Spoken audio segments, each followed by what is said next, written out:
کس حد تک احترام کا، ادب اور آداب کا، معاشرے کے اندر پروٹوکول کا قائل ہے کہ بڑے بڑے ہیں، چھوٹے چھوٹے ہیں، ہر ایک کے حق کا خیال کرنا. یاد رکھیے گا کہ یہ جو ٹیلی ویژن کے ڈرامے اور یہ جو انڈین فلمیں اور یہ جو باہر غیر ملکی سیٹلائٹ کے پروگرامز، ان کا اس وقت سب سے بڑا اٹیک دو چیزوں پر ہے. ان میں سے دونوں ایک ہی جیسی ہیں، لیکن ان میں پہلی چیز یہ کہ اسلام کا یہ سارا سسٹم تباہ کر دیا جائے. آئیے اسلام میں اس کی کتنی امپورٹنس. روایت، پیغمبر اسلام کو اطلاع ملی، یہ روایت مشہور ہے اس لیے شارٹ کر رہا ہوں. پیغمبر کو اطلاع ملی کہ آپ کے صحابی اور اتنے امپورٹنٹ صحابی انتقال کر گئے جن کا نام ہے سعد ابن معاذ. یہ ان صحابیوں میں سے ایک تھے کہ جنہیں، اب کیسے کہوں، آج کل کے حالات ایسی باتوں کو اوپنلی کہنا مناسب نہیں، چھپا جانا، بچوں کو اپنی ہسٹری سے جاہل رکھنا. بہرحال پیغمبر کے بعد جو کچھ حالات پیش آئے اور مولا وہ جو سب دیکھ رہے تھے کہ کیا کیا ظلم ہو رہے ہیں، تو اس وقت میرے مولا نے کہا تھا کاش پیغمبر کا صحابی اور میرا دوست، پیغمبر کا صحابی اور میرا دوست سعد ابن معاذ زندہ ہوتا تو ہم اہل بیت کو اتنے پرابلم کو فیس نہ کرنا پڑتا. وہ ہمارے لیے بھی ایک سہارا تھا کیونکہ سعد مدینے سے تعلق رکھتے تھے اور سعد اہل بیت کے اتنے بڑے حامی تھے اور سپورٹر تھے کہ اگر وہ ہوتے تو مدینے میں بھی کوئی شخص اگینسٹ اہل بیت نہیں جا سکتا. مولا جس کے بارے میں یہ جملہ کہے کہ اگر یہ ہمارے ساتھ ہوتا، یہ زندہ ہوتا، تو آج اہل بیت کے گھرانے کو اتنے پرابلم فیس نہ کرنا پڑتے.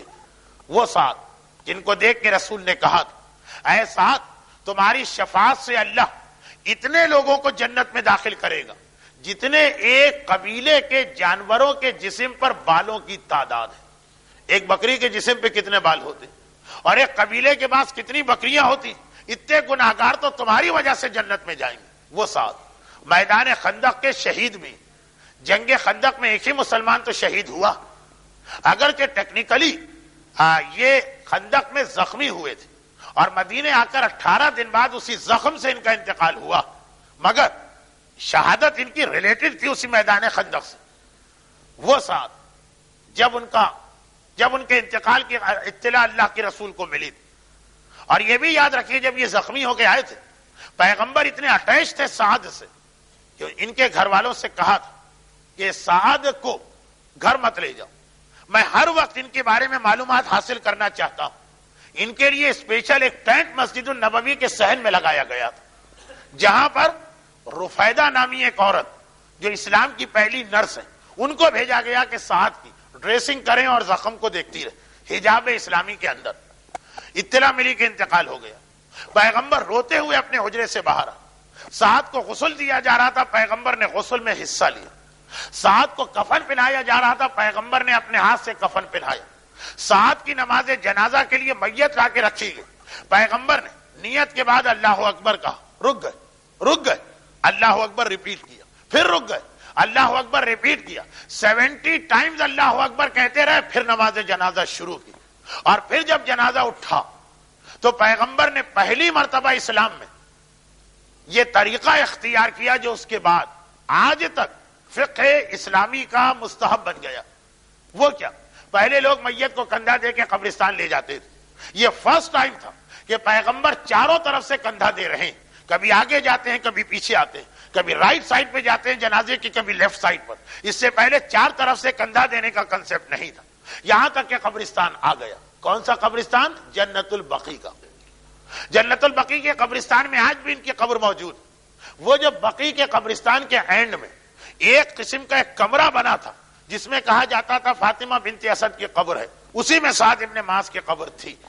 میں نے اس لیے کہا کہ اب وہ کمرہ توڑ دیا گیا ہے، اب یہ قبر سامنے آ گئی، پہلے وہ چھپی ہوئی تھی. جو لوگ حج اور عمرہ کرتے رہتے ہیں وہ میری بات سمجھ گئے. خیر، پیغمبر سعد ابن معاذ کی میت اتارنے میں خود حصہ لے رہے اور قبر میں میت اتار رہے، اور جب میت اتار کے واپس چلے تو کسی نے کہا اللہ کے رسول آج آپ نے سعد کی نماز جنازہ میں 70 اللہ اکبر کیوں کہے تھے؟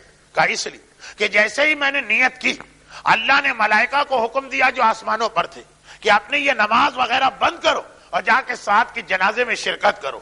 1,000 فرشتے آ رہے تھے ایک گروپ بنا کر. پہلا گروپ آیا میں نے اللہ اکبر کہا, دوسرا گروپ آیا میں نے ریپیٹ کیا, تیسرا 70,000 ملائکہ ہزار کا گروپ بنا کے آتے رہے. کسی نے کہا اللہ کے رسول آپ نے جنازے کو چاروں طرف سے کندھا کیوں دیا؟ کہا اس لیے کہ اس جنازے کو جبرائیل اور میکائیل کندھا دے رہے تھے. وہ دونوں آگے کندھا دیتے میں پیچھے آ جاتا, وہ دونوں پیچھے آتے تو میں آگے چلا جاتا, وہ دونوں رائٹ سائڈ پر آتے میں لیفٹ پہ جاتا, وہ دونوں لیفٹ پر آتے میں رائٹ پر جاتا. اللہ اللہ, اتنا بڑا اسٹیٹس سعد ابن معاذ کا. جتنے لوگ بھی نماز جنازہ میں آئے ہیں سب رش کر رہے کہ اتنی دیر میں قبرستان کا گیٹ آ گیا. جیسے ہی گیٹ سے باہر نکلے ایک دم پیغمبر نے پہلے تو اس طرح مڑ کے دیکھا جیسے آپ کہیں جا رہے ہیں اور کوئی پیچھے سے آپ کو کال کرے, اور پھر پیغمبر کی آنکھوں میں آنسو آ گئے. لوگوں نے گھبرا کے کہا اللہ کے رسول یہ کیا ہوا؟ پیغمبر نے کہا جیسے ہی میں گیٹ سے باہر نکلا, ابھی تک تو رسول قبرستان میں ہے, رحمت آ رہی, جیسے ہی میں باہر نکلا سعد ابن معاذ نے مجھے پکارا, مجھے آواز دی, اور میں نے اپنے صحابی کی آواز پہ مڑ کے دیکھا تو ایک ایسا منظر دیکھا کہ میں رو دیا اور میری آنکھوں میں آنسو آ گئے. اے اللہ کے رسول آپ نے کیا دیکھا؟ میں پیغمبر فرماتے کہ میں نے دیکھا قبر کی دونوں دیواریں آگے بڑھی, ایک دوسرے کے قریب ہوئی, اتنا قریب ہوئی کہ دونوں مل گئی. فشار قبر اور قبر کی دونوں دیواروں کے بیچ میں میرے صحابی سعد ابن معاذ کو اتنا دبایا گیا کہ ان کی ہڈی ہڈی کے اندر داخل ہو گئی, اور ان کا سارا جسم اسے ایسا لگا جیسے آسمان زمین پہ گر جائے اور کوئی آدمی اس کے بیچ میں آ کے کچل جائے, کوئی آدمی کرش ہو جائے. اتنی شدید تکلیف کہ میرے صحابی نے مجھے آواز دی, میں نے مڑ کے دیکھا اور اس کی حالت کو دیکھ کے میری آنکھوں میں آنسو آ گئے. مجمع اپنے کانوں پہ یقین نہیں کر رہا یہ ہم نے کیا سنا, یہ ہم نے کیا سنا. اللہ کا رسول ابھی تھوڑی دیر پہلے انہی سعد کے اتنے فضائل بیان کر رہا کہ جس سعد کو خندق کے میدان کا شہید قرار دیا گیا, پیغمبر نے کہا تیری وجہ سے لاکھوں نہیں کروڑوں جنت میں جائیں گے. جس کی نماز جنازہ میں 70,000 فرشتے آئے اور جس کے جنازے کو جبرائیل اور میکائیل نے کاندھا دیا, اور دوسری جانب عذاب آیا, اور اتنے جلد عذاب آیا کہ ہمارے مردوں کے بارے میں تو کہا جاتا کہ انہیں رات کو عذاب ملتا, یعنی دن میں اگر دفن بھی کیا تو اللہ انتظار کرتا, شاید کوئی اس کا جاننے والا اس کے لیے نیکی بھیج دے. اور سعد کا عذاب اتنے جلدی آ گیا کہ ابھی پیغمبر ایک قدم باہر نکالتے اور عذاب آ گئے. یعنی ایسا لگ رہا کہ اگر رسول نہ ہوتے تو شاید قبر میں دفن ہوتے ہی عذاب آ جاتا. اے اللہ کے رسول وائی, اس کا ریزن کیا؟ اتنے بڑے صحابی کو کیوں عذاب ملا؟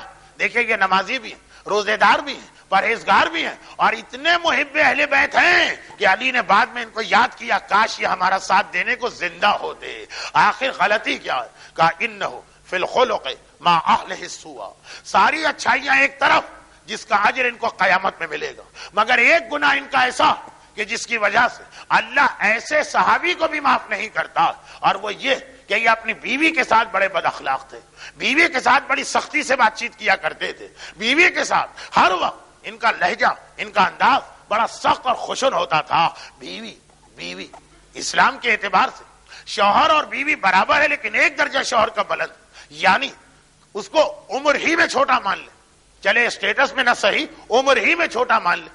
بھئی اس مجمع کی میجورٹی کی وائفز عمر میں ان سے چھوٹی ہی ہوں گی, 2-4 کی بات نہ کریں, وہ کوئی حرام نہیں ہے, لیکن میں اس اعتبار سے کہتا ہوں آپ پیغمبر کہہ رہے ہیں کہ بڑا بھی اگر چھوٹے کے ساتھ وہ جو مینرز ہے, وہ جو ایٹیکیٹس ہے, وہ جو اخلاق ہے اسلام کے, اس کا خیال نہ رکھے تو وہ سعد جیسا عظیم صحابی ہو وہ بھی نہیں بخشا جائے گا. تو اگر چھوٹے بڑوں کے ساتھ بدتمیزی کرے, چھوٹے اگر بڑوں کے ساتھ گستاخی کرے, اگر بیٹے اور باپ کی توہین کرے, اور بیویاں اور شوہروں سے منہ در منہ گفتگو کرے, لڑائی جھگڑے والی, تو جب پیغمبر سعد جیسے صحابی کا واقعہ بتا رہے اور آج سارا ماحول ایسا بنایا جا رہا کہ ہمارے بچوں کو گستاخ بنایا جائے, ہماری عورتوں کو گستاخ بنایا جائے, ہمارے مردوں کو علماء کے بارے میں گستاخ بنایا جائے, بس یاد رکھیے سورہ حجرات کا یہ میسج, اسلام میں آداب, اسلام میں اخلاق, اسلام میں بات کرنے کا طریقہ, یہاں تک روایت آ گئی کہ مومن سے مسکرا کے بات کرنا بھی ایک صدقہ.